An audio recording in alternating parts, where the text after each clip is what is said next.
Joshua of the Israelites, possibly the greatest general of all. Who was he? Joshua is a figure in the Torah, the Hebrew Bible. He was one of the 12 spies sent out by Moses, the most important prophet to God, to spy on the land of Canaan. He was a very privileged, respected, and cared for servant. At the start of his life, it was already clear that he is a very imposing figure and a future to-be leader. For some time, he was also Moses' assistant. After Moses died, he became the leader of the Israelites, one of the 12 tribes that existed in Israel at that time. His real name, Yehoshua, means Yahweh, the national god of Iron Age Israel, is salvation. He is worshipped by the Christian, Muslim, and Hebrew religions. What did he do?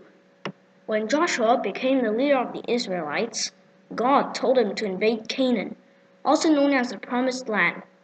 Despite the huge difficulties and impossible odds he faced, with God's help, he managed to win the tough struggle. At the Jordan River, the border between Israel and Canaan, the waters parted, just as they did for Moses at the Red Sea when he managed to escape Egypt with his army. Nowadays, the possible explanation for this miracle is that they crossed just before a tsunami. That is, when the water gets drawn back into the ocean and is gathering up for the big hit. After Moses died, he became the leader of the Israelites, one of the 12 tribes that existed in Israel at that time.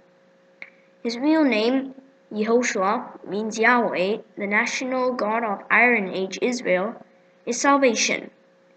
He is worshipped by the Christian, Muslim, and Hebrew religions. What is his most famous battle? The Israelites faced a powerful alliance of Amorite kings from Jerusalem, Hebron, Yarmouth, Lachish, and Eglon. At Gibeon, a powerful city and site of his most famous battle, Joshua asked Yahweh to cause the sun and moon to stand still, so that he could finish the battle in daylight. This event is most notable because there was no day like that before or after it, that the Yahweh listened to the voice of a man, for Yahweh fought for Israel. God also fought for the Israelites in this battle, for he hurled huge hailstones from the sky which killed more Canaanites than those which the Israelites slaughtered. As the hailstones fell down from the sky, the Canaanites' mouths dropped open, both in astonishment and in shock. They immediately ran for cover. Many of them didn't make it. How did he live the rest of his life?